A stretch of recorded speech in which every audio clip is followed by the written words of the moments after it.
আসসালামু আলাইকুম। প্রিয় দর্শক, চারিদিকে নানান ধরনের গুঞ্জন এবং সমর্থিত অসমর্থিত বিভিন্ন সূত্র থেকে যেই তথ্যগুলো পাওয়া যাচ্ছে, তাতে করে নিশ্চিতভাবে গভীর এক সংকটের দিকে বাংলাদেশ যাচ্ছে, কথা অনেকেই জানেন। এবং নতুন করে যে জিনিসটি শোনা যাচ্ছে যে রাষ্ট্রপতি শাহাবুদ্দিন চুপ্পুকে বাদ দিয়ে সেখানে বিএনপি চেয়ারপারসন খালেদা জিয়াকে রাষ্ট্রপতি হিসেবে বসানো হতে পারে। লন্ডন বৈঠক নিয়ে মানুষের মাঝে এর মধ্যে অনেক ধরনের সংশয়, সন্দেহ, রহস্য, প্রশ্নের সৃষ্টি হয়েছে। সেটিই কি দৃশ্যমান হতে যাচ্ছে? আমরা নিশ্চিত নই। যেহেতু রহস্যের সৃষ্টি হয়েছে, সেখান থেকে নানান ধরনের কথা আসতেই পারে।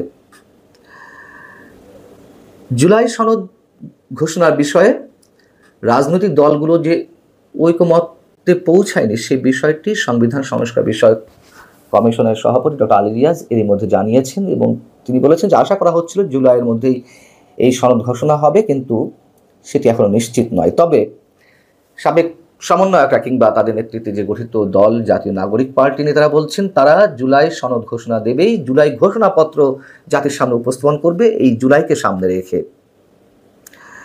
এবং যদি সেটি হয় এবং তাদেরটা যদি সরকার মেনে নেয়, তাহলে সংবিধান স্থগিত হয়ে যাবে। সামনের দিনে আসলে নির্বাচন হবে কিনা অথবা সরকার পুনর্গঠনের বিষয়ে দুটি সম্ভাবনা কথা জানা যাচ্ছে। আমি সে বিষয়ে আসছি। তার আগে এমন একটা ইঙ্গিত দিয়েছেন সংবিধান সংস্কার বিষয়ক কমিশনের আরেক সদস্য ইমরান আবদুল্লাহ সিদ্দিক। তিনি বলছেন যে 5 আগস্ট সংবিধান স্থগিত করে বিপ্লবী বা ঐকমত্যের সরকার গঠন করা ছিল মোক্ষম সময়। সংবিধান স্থগিত করে জাতীয় ঐকমত্যের সরকার গঠন করা কঠিন মনে হলেও বৃহত্তর জনগণের ঐকমত্যের ভিত্তিতে তা হতেই পারে। দেখুন অবস্থা। এই যে ভদ্রলোক ইমরান আবদুল্লাহ সিদ্দিক, তাকে কোন কমিশনের সদস্য করা হয়েছে? সংবিধান সংস্কার বিষয়ক কমিশন। অর্থাৎ সংবিধানকে এক্সিস্টিং রেখে তার ভিতর থেকে যেগুলো আপত্তিজনক সেগুলো পরিবর্তন, সংশোধন, সংযোজন, বিয়োজন ইত্যাদি ইত্যাদি কি করা যেতে পারে, সেই বিষয়ে তো এই কমিশন। তিনি বলছেন যে সংবিধান ছুঁড়ে ফেলা যেতে পারে, স্থগিত করে রাখা যেতে পারে। কাদেরকে দিয়ে কোথায় বসানো হয়েছে, কোন কাজ হাসিল করছেন তারা? এখন যে দুটি সম্ভাবনার কথা শোনা যাচ্ছে, একটি তো বললামই যে সরকার পুনর্গঠিত হলে খালেদা জিয়াকে রাষ্ট্রপতি করা হতে পারে, এমন টোপ তারেক রহমানকে দেওয়া হয়েছে কিনা আমরা জানি না, এবং দেওয়া হলেও তারেক রহমান সেটি গিলেছেন কিনা সেটিও আমরা নিশ্চিত নই। সেটাই প্রথমে বললাম যে লন্ডন বৈঠকের রহস্য দৃশ্যমান হতে যাচ্ছে কিনা। আরেকটি যে সম্ভাবনার কথা শোনা যাচ্ছে যে সংবিধান স্থগিত করে বর্তমান প্রধান উপদেষ্টা ডক্টর মোহাম্মদ ইউনূসকে রাষ্ট্রপতি করা হতে পারে। প্রধান উপদেষ্টা কে হবেন? Tarique Rahman, BNP senior vice chairman বা ভারপ্রাপ্ত চেয়ারম্যান। আর উপপ্রধান উপদেষ্টা হবেন জামায়াতের আমির ডক্টর শফিকুর রহমান।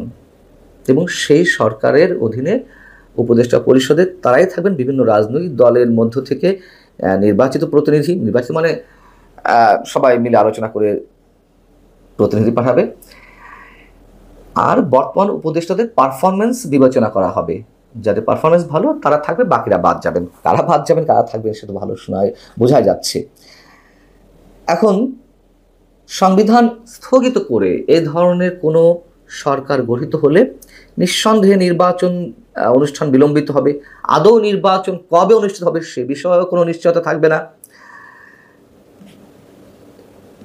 কিন্তু এক্ষেত্রে এই বর্তমান বাংলাদেশে যার অন্যতম প্রধান ভূমিকা ছিল সেনাপ্রধান জেনারেল ওয়াকারুজ্জামান, যার প্রতি মানুষের যে আস্থা ছিল সেখানে কিছুটা হলেও চির ধরতে শুরু করেছে, সেই সেনাপ্রধানের কী হবে? সেনাপ্রধান জেনারেল ওয়াকারুজ্জামানের এই অপশনগুলোর প্রতি কোনো সম্মতি আছে কিনা, বিশেষ করে সংবিধান স্থগিত করে নতুন জাতীয় সরকার গঠনের ক্ষেত্রে।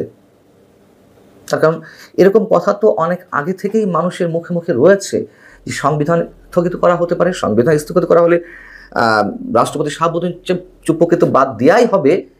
সেক্ষেত্রে সাথে সাথে সেনাপ্রধানকেও চাকরিচ্যুত করা হবে এবং এরপরে আরও নানান ধরনের অ্যাকশনের কথা শোনা যায়, যেগুলো আমি প্রকাশ্যে বলতে চাই না। আছে তো এরকম গুঞ্জন, কম বেশি আমরা সবাই জানি। সেক্ষেত্রে সব ডিজাইনগুলো সেনাপ্রধান ঠিক ভালোভাবে বুঝতে পারছেন কিনা, তার কর্তব্যটা কি, দেশের সব মানুষের দায়িত্ব তিনি নিজের কাঁধে তুলে নিয়েছিলেন, সেই জায়গা থেকে তার ভূমিকা কি হবে তিনি নিজেই ভালো জানেন। তো গত 1 বছরে প্রায় 11 মাস তো হয়ে গেল, শেখ হাসিনা সরকারের পতনের পর কি হয়েছে?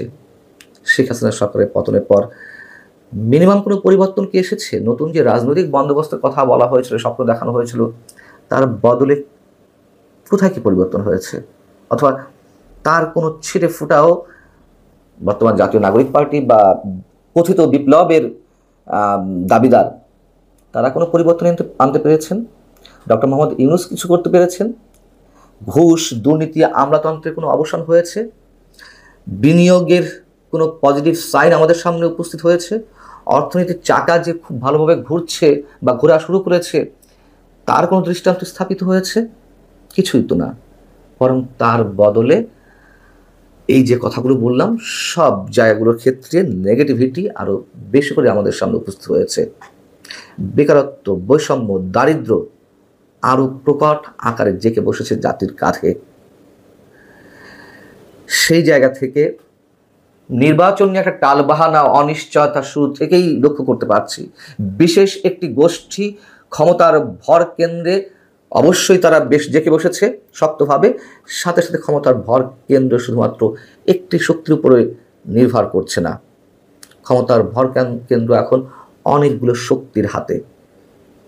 পুরো রাষ্ট্র কাঠামোটাই দুমড়ে মুচড়ে যাচ্ছে যেন। সেই অবস্থায় নির্বাচনকে অনিশ্চয়তার মধ্যে ঠেলে দিয়ে যদি কিনা নতুন করে যে সম্ভাবনা কথাগুলো শোনা যাচ্ছে, তাতে আসলে দেশ আরও গভীর সংকটের দিকে যাবে কিনা অন্তত তারেক রহমানকে এটুকু ভাবতে হবে। এর পিছনে আর কোনো প্ল্যানিং, অন্য কোনো শক্তি রয়েছে কিনা বিএনপি সেটি অনুধাবন করতে হবে। শুধু পদ দিয়ে, সম্মান দিয়ে, নতুন কোনো ফরম্যাটের মাধ্যমে সরকারের আকার, বিস্তৃতি, আয়তন গঠন করা হলে সেক্ষেত্রে বিএনপির রাজনীতিও বা কোথায় যাবে, অবশ্যই সেটা বিএনপির নেতারা ভালো করে বুঝবেন। তখন নির্বাচন দিতে তো এই মুহূর্তে কোনো সমস্যা নেই, কেন তারেক রহমান এই জায়গাটিতে হাত দেবেন? এটি মানুষের মনে, আমি জানি না, আমি আবারও বলছি, যে গুঞ্জনগুলো শোনা যাচ্ছে সেটি ভিত্তিতে বলছি। কোনো পত্রিকা রিপোর্ট করেছে, নিঃসন্দেহে নির্বাচনটি হলে তো তারেক রহমানের ক্ষমতায় আসার কথা, বিএনপির ক্ষমতায় আসার কথা। তার বিকল্প এই বিষয়গুলো কেন তারা বেছে নেবে? এবং তাদের যে জনভিত্তি এই মুহূর্তে রয়েছে, তাদের কাছে এর চেয়ে বড় অস্ত্র বা কৌশল আর কি হতে পারে? ভালো থাকুন সবাই।